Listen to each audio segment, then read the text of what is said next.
고린도전서 1장 26절에서 31절 말씀 찾으신 줄 알고 제가 읽겠습니다. 형제들아 너희를 부르심을 보라. 육체를 따라 지혜로운 자가 많지 아니하며 능한 자가 많지 아니하며 문벌 좋은 자가 많지 아니하도다. 그러나 하나님께서 세상에 미련한 것들을 택하사 지혜 있는 자들을 부끄럽게 하려 하시고 세상에 약한 것들을 택하사 강한 것들을 부끄럽게 하려 하시며 하나님께서 세상에 천한 것들과 멸시받는 것들과 없는 것들을 택하사 있는 것들을 패하려 하시나니 이는 아무 육체도 하나님 앞에서 자랑하지 못하게 하려 하십니다. 너희는 하나님으로부터 나서 그리스도 예수 안에 있고 예수는 하나님으로부터 나와서 우리에게 지혜와 의로움과 거룩함과 구원함이 되셨으니 기록된 바 자랑하는 자는 주 안에서 자랑하라는 것 같게 하려 하며. 아멘. 우리는 살면서 정말 많은 좌절을 합니다. 어떤 좌절이냐면 할 수 있다고 생각을 했는데 할 수 없다고 결론을 짓게 되기 때문에 좌절해요. 이제 때가 되었다고 생각을 했는데 아직까지도 그때가 멀었다는 사실을 알게 되면 좌절합니다. 누군가에게 마음을 고백했는데 그것이 거절당하면 우리는 또 좌절합니다. 때로는 그러한 좌절의 깊이가 너무 커서 다시는 일어날 수 없을 것 같이 느껴질 때들이 있어요. 우리에게 굉장히 큰 짐이 되는 거죠. 그럴 때 우리가 해야 될 일이 무엇입니까? 맞습니다. 저는 정말 약합니다. 라고 내 자신을 끝까지 낮추는 거예요. 우리가 해야 될 일은 바로 그것입니다. 우리는 오해해요. 자꾸. 우리가 강하다는 오해를 합니다. 하나님은 결코 우리를 강한 상태에서 부르지 않았고 우리가 강했기 때문에 부르지 않았습니다. 인간은 태어나서 자기가 스스로 걷고 자기가 스스로 뒤처리를 하고 자기가 스스로 자립해서 살아가는 데까지 이렇게 오래 걸릴 수가 없죠. 그죠? 인간만이 그래요. 하나님이 그렇게 지은 겁니다. 약하게 지었어요. 태생적으로. 인간은 절대 혼자서 살 수 있지 않습니다. 누군가와 모여서 같이 나누고 교환하고 생각을 주장하면서 서로 상호 교류를 이루면서 하는 거예요. 내가 서는 것이 스스로 서는 것 같지만 내 주변에 있는 많은 상황들과 내 주변에 있는 사람들이 나를 세워주기 때문에 서 있는 자리들이 무수히 많아요. 신앙도 마찬가지입니다. 신앙도 그래요. 하나님께서 우리 스스로 신앙을 세우도록 하지 않았습니다. 하나님께서 복음이 알아서 전해지게 하지 않았어요. 너희가 가서 전해라라고 제자들을 부르셨어요. 제자들에게 명령 주시지 않습니까? 그죠? 마지막에 가시면서 저 땅끝까지 너희 제자를 삼아서 세력을 줘라. 예수님께서 명하신 거예요. 너희가 해라. 서로 관계하라. 서로 붙들라. 교회가 왜 있습니까? 신앙 혼자 세울 수 있다고요? 아, 거짓말입니다. 못해요. 하나님 말씀 먹고 우리가 삽니다. 여러분 그거 먹었다고 우리가 괜찮아진다고 생각을 하는데 여러분 그게 일회성으로 끝나지 않아요. 하나님께서는 우리 예수님께서는 말씀을 무엇으로 비유하셨죠? 떡으로 비유하셨어요. 먹어도 다시 배고픈 거예요. 이것은 말씀의 은혜가 부족하다는 것이 아니라 우리가 지어진 존재가 태생적으로 약하다는 거예요. 말씀이라고 하는 것을 계속해서 영혼을 갈구하고 있다는 겁니다. 이걸 계속해서 채울 수밖에 없는 존재로 태어났다는 거예요. 말씀의 능력이 부족한 게 아니라 뭐라고요? 우리가 약하다고요. 우리가 나중에 우리가 기근이 찾아오고 나중에 물가가 너무 올라가지고 우리가 먹을 것이 없다고 이렇게 위로하는 사람이 있어요? 아 괜찮아, 나 며칠 전에 이럴 줄 알고 많이 먹었어. 말도 안 되는 소리죠. 다시 배고파지는 거잖아요. 우리 영혼도 마찬가지입니다. 하나님의 말씀을 며칠 전에 먹었다고 해서 괜찮다고 여기지 않아요. 계속해서 필요로 하는 겁니다. 하나님이 인간은 그렇게 지은 겁니다. 우리는 태생적으로 약해요. 육신도 약하고 영혼도 약합니다. 체험이 필요한 존재로 태어났다는 거예요. 우리가 교회에 온 것도 마찬가지예요. 여러분이 왜 왔습니까? 여러분 잘났으면 교회 안 오죠. 내가 나를 구원할 수 있다고 믿으면 교회를 안 옵니다. 우리는 부족해서 온 겁니다. 죄인이기 때문에 온 거라고요. 스스로 하지 못하니까 온 거예요. 이걸 우리가 너무도 잘 아는데 우리가 자꾸 삶 속에서 우리가 자꾸 속여요. 뭐라고 속이죠? 나는 할 수 있다 라는 말을 계속하는 거예요.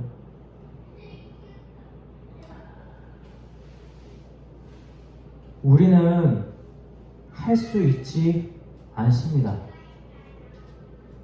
우리가 만약에 나는 할 수 있다라는 생각을 가지고 산다면 해내도 문제가 되고 이건 실패해도 문제가 돼요. 나는 할 수 있다라는 말을 하는 사람들의 특징이 무엇입니까? 우리가 성경에서 보는 바리새인들이 가장 적답했어요. 예수님이 오셨는데 예수님 받아들이지 않죠. 내가 할 수 있으니까. 그리고 이 사람들은 굉장한 율법의 많은 요구들을 이루어낸 사람들이에요. 그래서 어떻게 하는 거예요? 사람들 앞에 서가지고 두 손 들고 기도하는 거예요. 나 봐라. 내가 그래도 니들 앞에서 이렇게 죄 안 짓고 말이야. 내가 너희들처럼 떳떳하지 않은 삶을 살지 않았어. 이제 나는 그래서 이렇게 하나님 앞에 기도하는 거야 라고 두 손 들고 기도한 거예요. 바리새인들이 그랬어요. 그런데 구원이랑 가까웠습니까? 아닙니다. 나는 할 수 있다라는 사람들이 자꾸 성공하면 이런 일이 생겨요. 무슨 일이냐면 나처럼 하지 못하는 사람들을 보고 비판하는 겁니다. 정죄하는 거예요. 나는 하는데 얘는 못하네? 그렇게 되는 겁니다. 오늘날 많은 사람들이 나는 할 수 있다라는 종교에 빠져 있어요. SNS 왜 합니까? SNS를 통해서 나는 이렇게 한다를 보여주는 거예요. 난 이렇게 살고 있다를 보여주는 거예요. 나는 할 수 있다. 종교입니다, 이거. 진짜 불행하고 행복하거든요. 그런데 행복이라는 가면을 써서 SNS 보여주는 거예요. 나는 행복할 수 있다를 보여주는 거예요. 진짜 가정이 불화가 많거든요. 근데 가족들 어깨동무 다 하고 웃으면서 사진 찍고 올리는 거예요. 나는 가정을 유지할 수 있다. 이 할 수 있다라는 신앙에 빠져 있습니다, 현세대들이. 그리고 이러한 사조가 우리 믿는 사람한테도 계속해서 들어오는 거예요. 할 수 있다. 할 수 있다. 이런 사람들이 실패를 하면 세상 사람들은 그럴 수 있지만 그리스도인들에게 어떠한 후유증이 생기는 줄 아세요? 이 사람들이 회복을 못해요. 나 괜찮아요. 그래도 우리 막 세상에서 얘기하잖아요. 실패는 성공의 어머니다. 우리가 이 실패를 발판 삼아서 올라갈 수 있어 라는 생각을 막 하면서 그래도 괜찮아.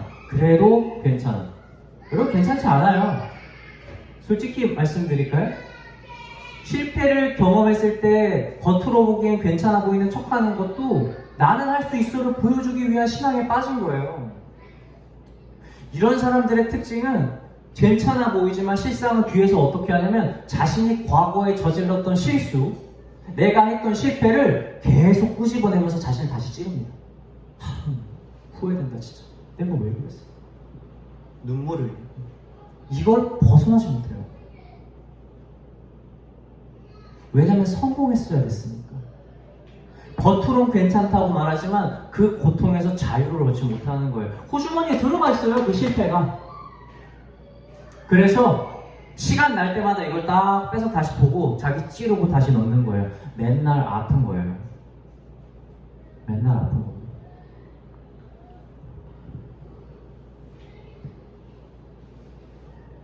우리가 세상이 가지고 있는 할 수 있다라는 신앙에 나도 모르게 빠지지 않았는지 여러분 점검해 봐야 돼요. 요즘에 인터넷에 들어가면 공무원 논쟁이 되게 뜨거운 거 아세요? 공무원이 박봉이라고 해가지고 공무원인 사람들이 시위를 하는 거예요. 아니 물가 상승률이 이렇게 높은데 어떻게 우리 내년 임금 상승률이 이거밖에 안 될 수 있습니까? 라고 시위를 하는 거예요. 근데 사람들이 그걸 가지고 논쟁을 벌이는 거예요. 다 무슨 이야기예요? 다 돈 이야기. 너희가 나중에 받을 안정적인 수입, 너희가 그걸 알면서 하지 않았냐? 혹은 야 그래도 그 나이 때 그 정도 벌어서 뭐하냐? 다 돈 얘기밖에 없는 거예요. 여러분 어떻게 직업이 돈만 가지고 얘기를 합니까? 여러분 직업의 존재 자체에 대한 이유에 대해서는 아무도 얘기하지 않는 거예요. 그들이 무슨 일을 하고 그것이 어떤 사회적 가치가 있는지에 대한 얘기는 하지 않아요. 그런 기사는 올라와도 금방 내려가죠. 무엇이 오랫동안 떠있는 기사인 줄 아세요? 돈 얘기하는 기사. 그걸 좋아하는 거예요. 성공에 대한 이야기 좋아하는 겁니다. 사람들이 돈 얘기를 계속하는 거예요. 우리가 살고 있는 시대가 이런 시대입니다. 여러분 얼마 버는지 중요합니까? 말씀에서 누가 그래요? 그거 하나님이 주는 만큼 받고 없으면 못 받는 겁니다. 저는 제가 지금 학원을 하잖아요. 학생이 막 많을 때도 있고 되게 적을 때도 있어요. 그러면 그럴 때 사람이 적게 오거나 그러면 마음이 걱정 안 올까요? 걱정됩니다. 나 돈 벌어야 되는데 뭐 어떡하나 생각 순간적으로 찾아와요. 근데 그게 오래 가지 않습니다. 바로 기도해요. 저는 믿거든요. 하나님이 내 인생 동안 벌 돈을 정해놨다고 생각을 해요. 저는 많이 벌면은 그때 많이 벌어서 일하면 되는 거고 적게 벌면 그때 좀 쉬면 된다는 생각을 가지고 있어요. 항상 그렇게 해서 삽니다. 돈이 뭐가 중요하겠어요? 하나님이 주실 때가 있고 걷어갈 때가 있는 겁니다. 인생은 다 그 가운데 있는 거예요. 근데 세상은 그걸 중요하게 생각을 하는 거죠. 다윗을 하나님이 왜 선택했습니까? 솔직히 얘기할까요? 다윗만한 실패자가 어디 있어 세상에. 그 가족도 소개 안 했어요. 사무엘이 와가지고 왕 기름 부으려고 왔더니 자식이라고 소개도 안 한 사람이었어요. 다윗은. 근데 이 다윗이 뭐합니까? 제일 위험한 곳에 나와가지고 아무도 인정하지 않는 양치기 하고 있는 거예요. 밖에서 아무도 보지도 않고. 그때 CCTV 카메라가 있었겠어요? 양 몇 마리 이런다고 뭐가 중요해? 근데 다윗은 진짜 CCTV 있는 것처럼 했어요. 자기 목숨 걸고 사자랑 곰이 오면 싸우는 거예요. 인간은 원래 싸워서 못 이기는데. 성과가 중요한 게 아니라 자기가 양치기니까 내 생명을 다해서 양을 지켜야 된다는 사명감이 다윗한테 있었던 거예요. 그래서 다윗이 거기서 하나님을 경험을 합니다. 거기서 사자랑 싸웠더니 이기네. 곰이랑 싸웠는데 내가 이기네. 나중에 얘가 골리앗을 만났거든요. 겁이 안 나요. 제가 하나님 모집하니까 내가 쟤랑 싸우면 되겠다. 자기 일이거든요. 하나님을 존경하면서 하나님 경외하면서 사는 거. 다윗은 골리앗이 어떻게 생겼는지 관심이 없어요. 골리앗이 하나님을 욕하는 걸 보고 쟤한테 하나님이 없다는 것밖에 눈에 보이지 않았던 거예요. 그래서 사울한테 얘기하는 겁니다. 왕이여시여 나 이런 거 다 필요 없어요. 내가 양치기일 때 하나님이 날 곰의 발톱으로부터 다 사자 이빨로부터 지켜줬어요. 저 골리앗이 그 중에 하나같이 될 겁니다. 여러분 이게 사명감이에요. 그 사명감이 있으니까 하나님이 다윗을 선택했고 그 사명감이 있으니까 다윗한테 골리앗이 죽은 거고 그 사명감이 있으니까 다윗이 왕이 된 겁니다. 다윗이 왕이 되려는 야망이 있었던 사람이었습니까? 아니요. 그리고 솔직히 또 뭐가 중요해요? 그러면 이제 이때 되면 아는 거예요. 왕이 되는 게 중요한 게 아닌 거죠. 우리는 너무 많이 놓쳐요. 살면서 세상이 가지고 있는 나는 할 수 있다는 신화에 우리의 종교에 그것이 빠지는 거예요. 자꾸. 그래서 나에게 주신 삶을 보지 않고 내가 가지지 못한 것을 갖고 싶어하고 하나님이 주지 않은 것에 대한 불만을 갖는 겁니다. 마치 아담이 선악과 빼고 세상의 모든 걸 가졌는데 선악과만 눈에 들어왔던 것처럼.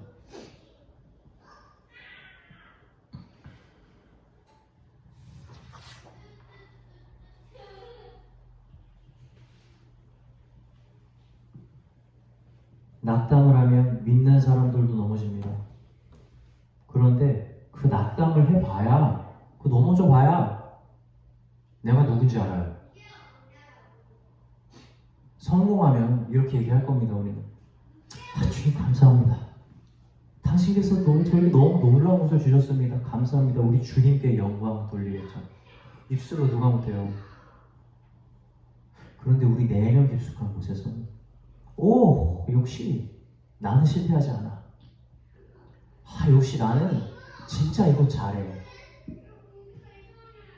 다른 사람들이 날 보면은 내가 이거 해낸 거 가지고 뭐라고 칭찬할까라는 그 욕망이 내 안에서 엄청 꿈틀대고 있는 거 여러분 발견할 수 있을 것 같으세요? 여러분 성공 속에서 발견 못합니다. 왜 성경에서 우리에게 고난이 그렇게 중요하다고 하는 줄 아세요? 믿음은 하나님이 넘치게 준 것 가운데서 분별할 수가 없기 때문에 그래요. 우리 안에 빛이 있는 게, 빛이 가득한 삶에서 빛이 무엇이 증명이 되겠어요? 어두워야 빛이 나죠. 세상에 모든 맛이 있는데 우리 안에 소금 있는 것이 무엇이 증명이 되겠어요? 모두가 맛을 잃어야 내 안에 있는 맛이 무엇인지 아는 거지. 내 안에 있는 생명이 무슨 생명입니까? 기쁘게 잘 살고 있는데 생명이 무슨 생명이에요? 죽음이 와봐야 이게 생명인 줄 아는 거예요. 우리는 그렇게 지어진 겁니다. 넘어져 보세요. 실수해 보세요. 과거의 고통이 고통인 줄 알아보세요. 그리고 그것을 하나님한테 고백을 해봐야 하는 거예요. 주님, 할 수 없습니다. 전 이걸 이겨낼 수 없습니다. 저 도와주세요. 여러분, 이 말을 해야 되는 거예요. 하나님이 우리를 그때까지 기다리고 계세요. 그리고 그때 하나님이 우리를 잡아주시고 우리를 인도해 주신다는 겁니다. 모세가 왜 그렇게 늙었을 때 물었겠어요? 모세 예전에 왕의 신분이었어요. 쿠데타 일으키려면 왕일 때 해야지, 왕자일 때. 아니요. 그때 안 써요. 그래, 모세가 늙어가지고 말이에요. 그때 기력이 아직도 남아있어. 40세가 되어갖고 사람을 때려 죽이네요. 힘이 있을 때 그럼 좀 쓰시지. 그때 쿠데타 일으키면 얼마나 좋아. 솔직히 모세가 자기 민족을 위해서 사람 죽인 거 아니었어요? 그때 이스라엘 백성들한테 쿠데타 일으키게 했으면 얼마나 더 효과적이었어요. 안 써요. 나중에 모세 80세 돼서 모세 뭐 들고 다닙니까? 지팡이 들고 다녀요. 그때 하나님이 야 됐다 모세야 일로 와 라고 하는 거예요. 그리고 무엇이 됩니까? 성경이 정확하게 얘기하죠. 하나님의 지팡이라고 얘기해요. 하나님의 지팡이. 모세한테는 아무것도 할 수 없는 증거. 나 늙어 빠져가지고 이제 당신이 불러도 나 이제 필요 없어요. 모세가 왜 그렇게 거부했겠어요? 하나님의 부르심을. 세 번 다 거절하지 않습니까? 주님 나 쓰지 말라고. 모세가 왕자였을 때 불렀으면 이제 됐다라고 했겠지. 모세가 적어도 사람 쳐서 죽일 힘이 있었을 때는 그래 이제 때는 됐겠지라고 했겠죠. 근데 자기가 정말 때가 아니라고 생각할 때 그때 이제 하나님이 쓰겠다는 거예요. 난 너 거 안 쓸 건데. 난 그냥 내가 너 이야기를 내가 쓸 거야 라고 얘기를 하고 있는 겁니다.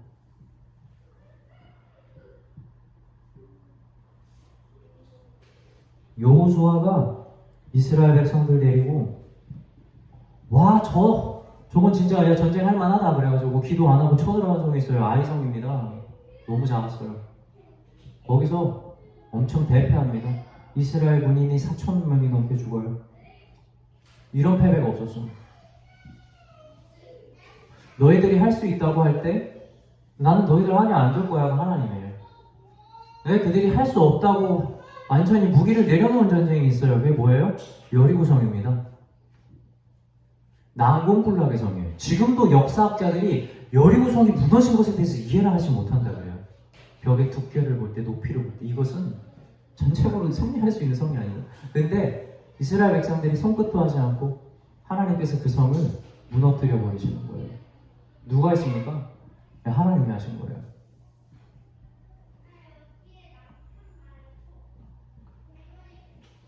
아까도 말씀드렸지만 바리새인들 다 지켰어.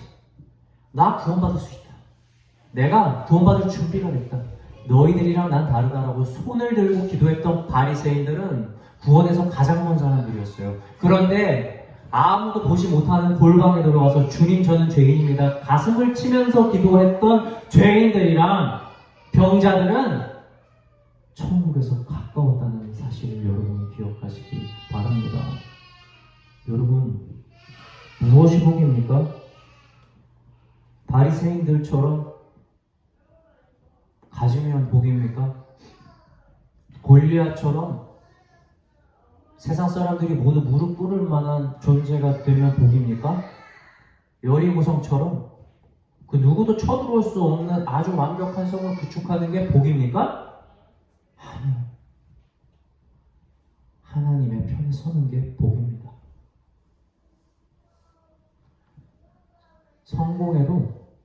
성공해서 하나님 잡으면 복이에요. 돈이 많아서 하나님 잡으면 복입니다. 돈이 없어서 하나님 잡으면 복입니다. 돈이 있든 없든 하나님 잡았으면 복이에요. 건강해서 하나님 뜻대로 살면 복입니다. 건강하지 않아서 우리 주님 붙들었으면 그 복입니다. 건강하냐 건강하지 않느냐가 복이냐 아니냐가 아니라 우리 하나님이 있냐 없냐가 복입니다. 성경은 계속해서 얘기하는 거예요. 할 수 있는 자들을 부르는 게 아니라 누굽니까? 할 수 없어요라고. 나를 낮추고 말하는 사람을 우리 주님은 오늘도 찾고 계신다는 사실을 잊지 마시기 바랍니다. 우리 다음 주 토요일 추석이잖아요, 그죠? 이 추석이 명절인데 말이에요. 홍보를 할 때는 막 사람들 모여서 행복하고 웃고 가족들 간의 평화도 막 사람들이 홍보를 하고 나타내는 명절인데 실질적인 통계는 명절과 명절 다음 날에 가정 가운데 불화와 범죄가 가장 많이 일어난다고 해요. 참 아이러니한 거죠. 왜 그런 줄 아세요? 명절에 사람들이 나는 할 수 있다라는 신호를 모이는 거예요. 아니, 친척들 만나는데 내가 세상에서 이루어놓은 업적을 들고 가려고 하는 거예요. 그래서 그 자리에 대화들이 이런 겁니다. 야, 너 누구랑 결혼했니? 야, 너 무슨 직업 가졌니? 야, 너 아파트 언제 살 거니? 성공에 대한 이야기, 성공신화에 대한 이야기, 그것들을 사람들이 모여서 시너지를 내니까 사람들이 받는 상처가 어마어마한 거예요. 그리고 그 받는 상처를 집으로 가지고 가서 폭발시키는 겁니다. 그래서 불화가 생기는 거죠. 저는 이런 류에 우리가 들지 않았으면 좋겠어요. 우리는 종종 이런 생각 착각해요. 우리가 하나님 믿고 막 복 많이 받은 걸 자랑하면 사람들이 믿는다고 생각해요. 여러분, 그렇게 해서 전도하면 여러분 이상한 전도 돼요. 하나님을 발판 삼아서 성공하겠다는 사람만 오는 거예요. 여러분, 하나님 그런 사람 안 찾아요. 하나님은 세상 모든 사람들이 구원받길 원하십니다. 그런데 엄밀히 말하면 하나님께서 찾는 자는 누구냐면 자신을 잃어버린 양이에요. 주인을 찾아서 주인을 토대로 다른 곳으로 가려는 존재가 아니라 그냥 주인 자체를 원하는 자들 말이에요. 그 주인만 만나면 됐다라고 만족하고 싶어하는 그 양을 찾는다는 거예요. 그럼 우리의 복음의 대상은 누굽니까? 성공을 원하는 사람들이 아니라 나는 할 수 없다고 이 세상에서 완전히 무너지고 마음이 회복되지 않고 그래도 하나님 믿으면 좀 다르지 않을까라는 희망을 갖는 그 사람들 말이에요. 그렇게 변화되고 싶은 사람들, 세상에 이런 모든 이야기 다 집어치고 천국을 이야기할 수 있는 사람들 어디 없나? 나한테 다 이런 스트레스를 주는데 이 모든 짐을 덜어줄 수 있는 분 없나를 찾고 있는 그 양들이 우리의 목적이에요. 우리의 대상입니다. 물론 이 양이 누군지 우리는 알 수가 없어요. 그래서 우리는 모든 사람들에게 복음을 전하기 위해 마음을 열어둬야 되는 것은 맞습니다. 그런데 여러분, 내용을 바꾸면 안 되죠. 왜 세상이 말하는 성공 신화를 자꾸 복음에 더 씌웁니까? 왜 그런 걸 가지고 자꾸 자랑을 합니까? 왜 우리가 사람들과 모여서 나누는 대화의 제목이 왜 세상 사람들이 하라는 자랑이랑 우리의 마음이 똑같냐고. 이런 걸 보고 사람들이 어떻게 예수님을 찾겠습니까? 여러분, 우리 다 책망 받아요. 솔직히 말하면. 언제 복음으로 우리한테 그런 걸 전하라고 했습니까? 자기 제자 삼으라고 그랬지 말이에요. 우리 이런 사람 됩시다. 말씀을 마칠게요. 할 수 없다가 자랑이 되는 사람 말이에요. 사도 가르쳐요. 야, 니들 못났잖아 솔직히. 야, 너희들이 지혜가 없어. 너희들 가진 거 없잖아. 근데 봐라, 복음이 너희를 통해서 얼마나 세상에 지혜 있는 자들을 부끄럽게 했는지, 가진 자들을 부끄럽게 했는지. 이들이 뭐 부자가 되고 막 엄청 지혜로워져서 하는 말이 아니에요. 복음으로 이 모든 것을 능가한 삶을 살기 때문에 그렇게 됐다는 겁니다. 우리 부족한 자 됩시다. 연약한 자 됩시다. 할 수 없다고 그런 고백하는 사람 됩시다. 그럴 때 복음이 역사하고, 그럴 때 진짜 우리 주인 찾고 싶어하는 하나님의 양들이 우리를 보고 예수 그리스도의 향기를 맡고 온다는 거예요. 이렇게 전도에 성공하고 세상 사람들의 그 나는 할 수 있다라는 신화에 빠져들지 않는 저와 성도들 여러분 되시길 주님의 이름으로 축원합니다.